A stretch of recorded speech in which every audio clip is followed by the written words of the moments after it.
So we as a church have been exploring the story of Joseph, and we've had, I think, 4 weeks now where we've went through the story and we've learned about Joseph being one of the youngest in his family. We've learned about the giftings that Joseph had, the gift that was placed in his life and how we should explore our gifts. We've learned about the favour of God and the favour of God being on Joseph's life. And we've learned about how to run away from temptation as well. And today, I'm going to skip a bit and go more to the end of the story of Joseph. So if you haven't read the story of Joseph, I urge you to go and have a read at it. There's so many things in it, and so much more than maybe just what you've seen if you've seen the musical in Edinburgh or London.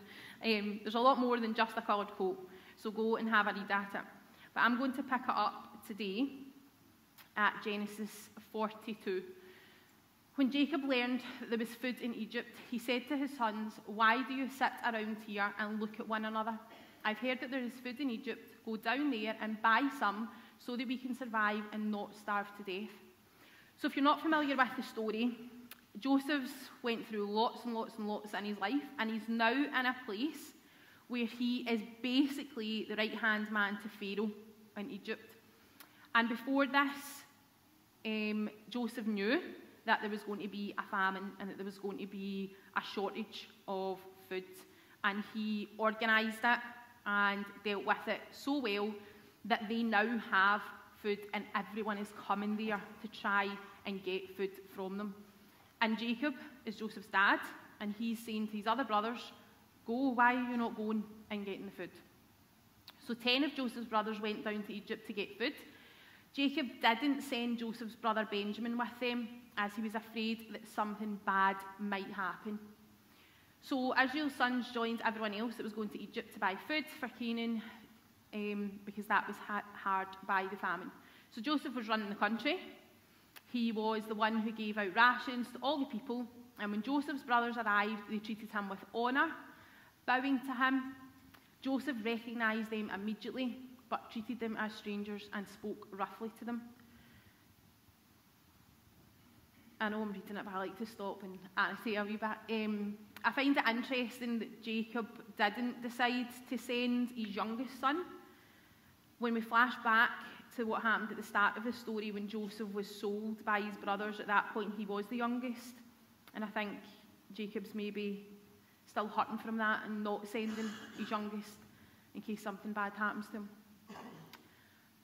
And why did the brothers not recognise Joseph? So he could be in dress, kind of formal dress, because he obviously is essentially like royalty within Egypt. And maybe the brothers are trying to kind of block out what they did to him. I don't know. But Joseph recognises them straight away. So as soon as they come to him, he knows that it's them. But he pretends he doesn't. And he says to them, "Where do you come from?" They say, "From Canaan. We've come to buy food." And Joseph knew who they were, but they didn't know who he was. So I'm going to go forward to Genesis 45, but in between that, Joseph decides to do, maybe you could call it a couple of little tests with the brothers, where he's saying, okay, they're going back, and he puts things in their sacks. They've brought sacks so that they can carry the food, the grain and all that back with them. And he puts a silver cup, he puts some money in to see what happens when they're caught. And I think that's, Joseph wants to see if his brothers have changed, if their character has changed, if they have, as people, have changed. And he wants to see how they react to certain situations. But when we go to Genesis 45, this is the point where Joseph is really revealing himself to his brothers. So Joseph couldn't hold himself in any longer. Couldn't keep up a front before all of his attendants. He cried out, "Leave, clear out, everyone leave." So there was no one with Joseph when he identified himself to his brothers. So he didn't want anyone else there. It's quite a personal moment for him where he's decided, right, I'm going to say to my brothers, I'm Joseph, like I'm your brother. But his sobbing was so violent that the Egyptians couldn't help but hear him, and the news was soon reported to Pharaoh's palace. So that becomes such an emotional moment for him, such a probably a turning point in his life that he cannot even control how emotional he is about it. Joseph spoke to his brothers. I am Joseph. Is my father really still alive? But his brothers couldn't say a word. They were speechless. They couldn't believe what they were hearing and seeing. Come closer to me, Joseph said to his brothers, and they came closer. I am Joseph, your brother, whom you sold into Egypt. And this is the bit that I love. But don't feel bad. Don't blame yourselves for selling me. And I think, wow, what an attitude. And this morning then, I'm going to speak all about forgiveness.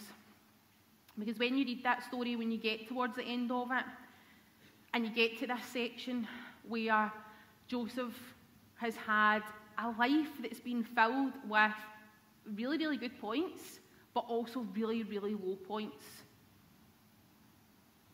And absolutely his brothers are to blame for that. He has someone to blame. They are to blame. They are the people that have put him in those situations. And for the first time when he sees them, for him to turn around and say, don't feel bad and don't blame yourselves, is absolutely an amazing picture of forgiveness. So in case you don't know, I just want to flash back to what actually happened to Joseph. And that's in Genesis 37. They spotted him off in the distance, so that's the brothers. Joseph was coming to find them, so they spotted Joseph coming towards them. And by the time he got to them, they had cooked up a plot to kill him. The brothers were saying, here comes that dreamer, let's kill him and throw him into one of these old cisterns. We can see that a vicious animal ate him up. We'll see what his dreams amount to. And don't take that lightly. Sometimes you can read stories and you think, oh, we know he's tried. But actually, imagine that was real life. His brothers are trying to kill him.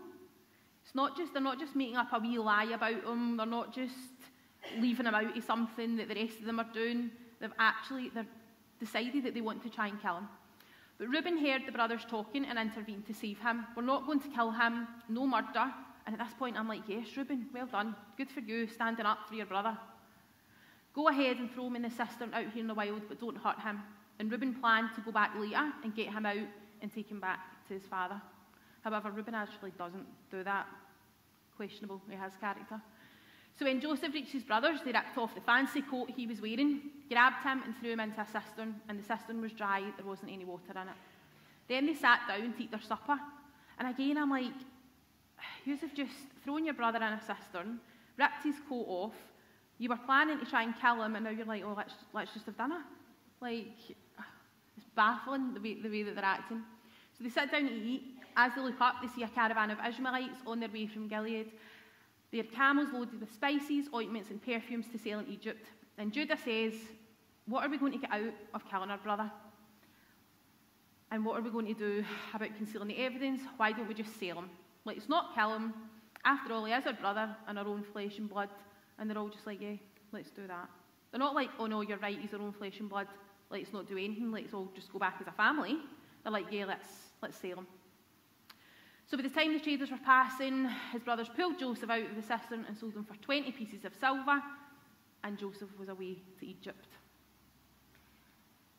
And when I read that story, I think, how much rejection did he feel? How abandoned did he feel? How did he feel that the people who are supposed to be your biggest cheerleaders, the people that are there for you through everything, the people that you have grown up with, that support you, that love you, how did he feel that all of them turned round and said, no, we're actually not that interested in you. We're happy to actually sell you. We're happy to get rid of you. We're happy that you will no longer be a part of this family. How must he have felt? Rejected, angry, frustrated, upset, lonely. So many different things. And when you think back then to when he first sees them again, so that's the last time he saw them. And then they come and he says, don't feel bad. Don't blame yourselves. And that's only because he had God in his life. So I'm going to challenge you this morning. And we're not talking about little things. that need forgiveness. I'm talking about big, major events in your life. And you might be sitting there this morning in a place that this doesn't apply to you, might not apply to you yet, or you might be sitting having an internal struggle because you know that there's somebody you need to forgive. You know that there's somebody that hurt you, that walked out on you, that totally shattered your dreams or your future, that abandoned you, that caused you to not be able to trust people anymore, that changed the way your future looks to you. And that's hard. That is so hard. So, we'll see how this bit goes. I have brought a glass bottle of water and a hammer. And what I'm going to do, just to give you a little bit of a visual, is I'm going to actually smash this up in the bag, right? And I picked a very small bottle, so hopefully it's fine. I would like to have done it not in the bag so that you could see it even better, but that would have been a bit of a disaster. So, I want to go back to these questions. And as I'm smashing it up, it represents that in our lives. So, I'm just going to smash it quick. Hopefully it smashes. Oh, there we go. And basically, what we then have, again, it'd be better if I could take it out of the bag and hold it, but I don't want to get my hands cut. And basically what we have then is we have a bag full of broken pieces. So we have people that hurt us and our dreams are shattered. People who betrayed us and our marriage feels like it won't ever be the same. People who left us, abused us, abandoned us, and absolutely our life feels like it is in pieces. It feels like it's broken, it's shattered, our trust is shattered, our heart is shattered, and it feels like we won't ever be the same. And then what happens, if we're Christians, the Bible tells us to forgive them. And you think, I don't know if I can. And when I was young, there was a significant situation within my life where I totally felt abandoned, rejected, let down. And for years and years and years, I would have went through my life saying I was fine. Everything's fine. I could talk about it. I'm fine. Have I forgiven? Yep. And then there would be times of my life, situations in my life that I would get to, for example, birthdays, Christmas, certain holidays throughout the year, random situations, and I would get these bits of glass that I thought I had let go of, and I would hold on to them even tighter. I would hold on to that hurt, the rejection, the abandonment, and actually what was happening in those moments is that I was getting more hurt. Not the other person, but me holding on to that broken glass, those broken pieces, hurts me more than it hurts the other person. And that's why it's so important that we forgive. And it isn't easy. It absolutely isn't easy, especially when we're talking about the big stuff, especially when we're talking about stuff that changes our life.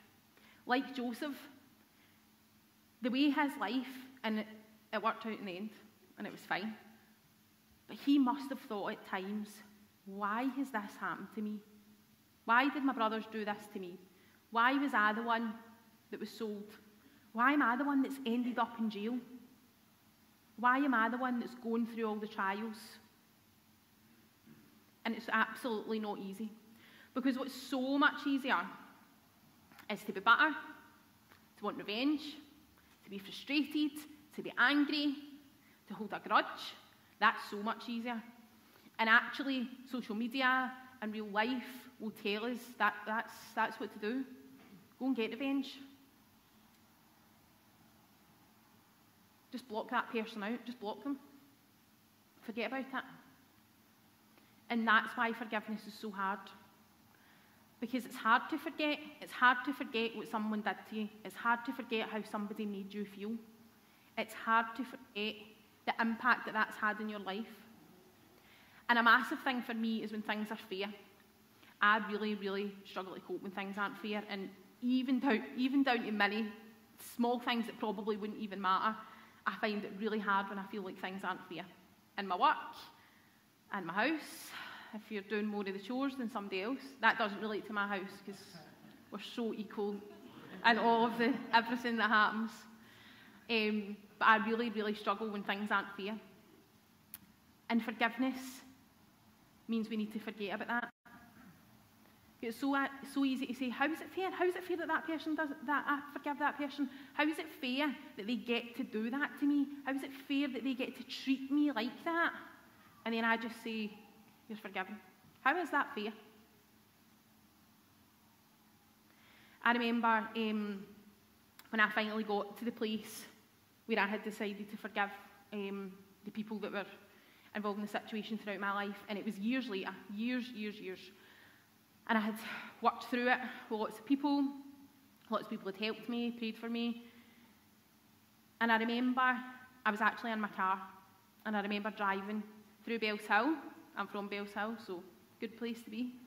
And I remember driving, and I remember thinking, do you know what, God? I have probably been, not pretending, I did actually believe that I had forgiven.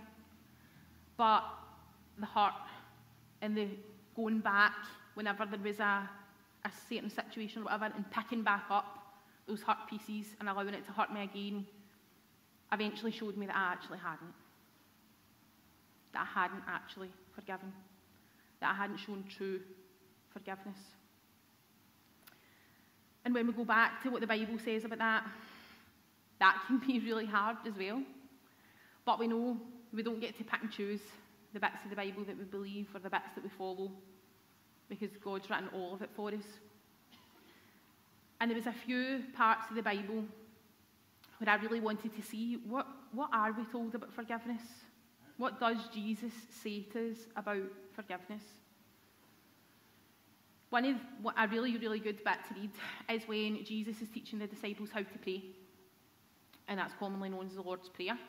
If you are my age or older, you probably remember seeing it in school, where people just learned it and just said it because that's what you had to say.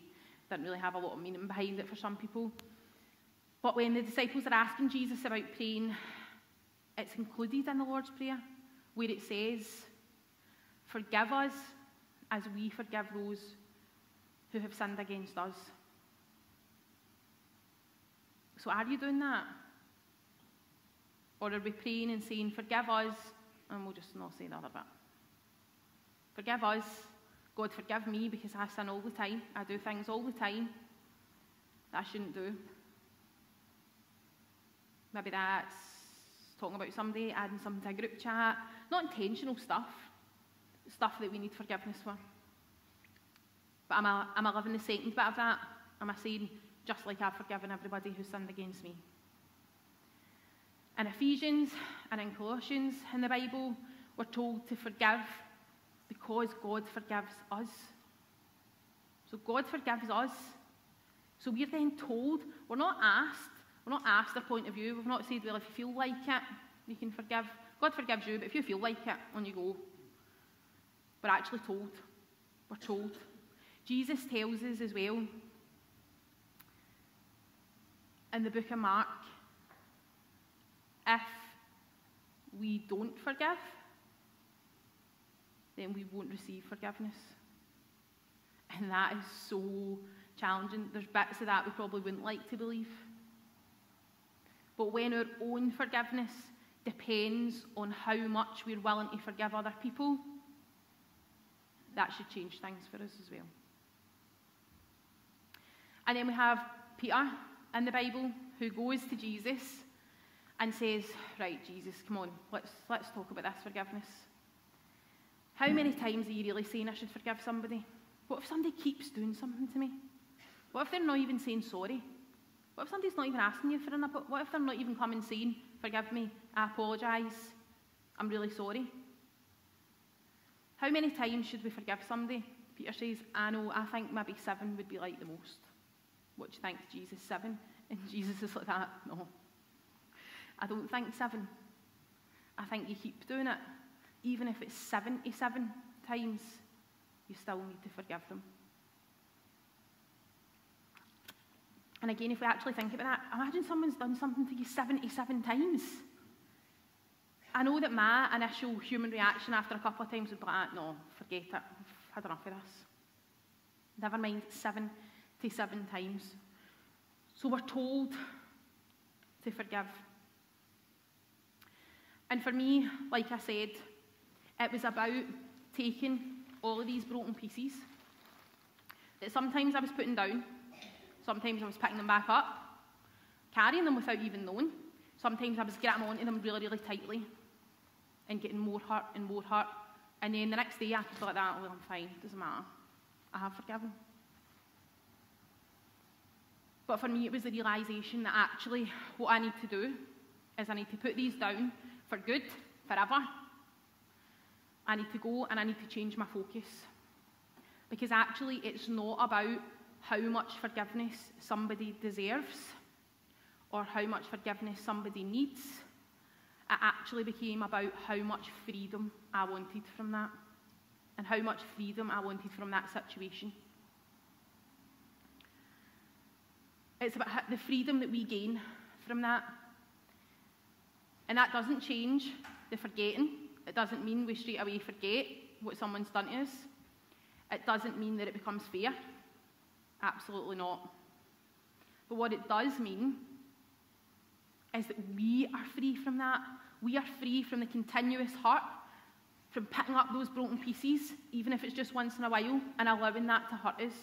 Because what that's doing is affecting our relationship with God. So if you're in that place and you're like, yeah, I get all that, totally, I should be forgiven. I should be forgiving people. I know it says it in the Bible. I know that. I'm sitting here, something major has happened in my life. I get it. I absolutely get it. And my practical tip for you would be to change your focus. Change your focus from what happened. Change your focus from the other person. And make your focus all about you and God. Change your focus to be about Him. Because only when we focus on Him and our relationship with Him are we able truly to never go and pick that back up. And for me, that's what it was. I remember praying, driving in my car and saying to God, God, I don't want this anymore. I'm not going to allow those people to impact my life, influence my decisions and the rest of my life, and dread every time it comes to a birthday or a Christmas or whatever. I'm not going to do it because I know that's not what you want for me. And I know that you want me to truly forgive so that I can live an abundant life like you want me to. And at that point, I actually said, I'm not going to allow that to be what holds me or has a grip of me any longer. Because true freedom really just comes from having a relationship with God. And at the time, I wouldn't even have said that my relationship with God was bad or that impacted my relationship with God. But that showed that I still had some things to work through so that I could really, truly put that down. And that's like Joseph. Joseph was able to stand and say, because he knew that God had paved the way throughout his life, that he had God's favour, he was able to stand and say, don't blame yourself. Don't feel bad. And absolutely forgive them. He goes on in the story to actually give them land and food, and they go and he says, bring all of your families back, bring everybody with you, all of your animals, go and bring all of that. And they live together. So are you at that point? So what do you want your future to look like? What do you want it to look like with God? What do you want your future to feel like? Because going and picking that back up isn't nice. It doesn't feel good. So what do you want your future to feel like? And who do you want to hold your future? Do you want that person that hurt you or betrayed you? Do you want them to have a hold or a grip on your future and the rest of your life? Or do you want God to have that? So that's my challenge for you today. If you haven't read Joseph, go and have a read of it. It's an amazing book with lots and lots that we can learn from it. And if you are in a position where you're sitting and you're struggling with something like this, please pray about it. I hope that today is the day that's made you come to the realisation that you don't want that you want to fully let go of that. Because I think there does need to become a point where you realise that and you recognise that. There needs to be a turning point for you. And I hope that today is the day for that. So as the bands come back up, I'm just going to pray. So dear God, we thank you so much for this morning and for this time to be able to meet together in your presence. We pray for Max and Mitchell and thank you for who they are in you. We pray that you'll bless them and their families. And we come to you this morning thankful for your forgiveness. And I pray that we use that as motivation to forgive the people that we need to forgive. We know that you're faithful, that you sustain us, and that you are the one who gives us the strength to do that. I pray for every person here, Lord, especially those who are struggling with forgiveness right now. I pray that a shift in their focus happens and that you are right there with them. Lord, we just thank you that you are the constant. We want you to hold our future. We want you to determine our path. Because we know that true freedom comes through a relationship with you. I pray that we all have an awesome week and that we give you all of the glory. Amen.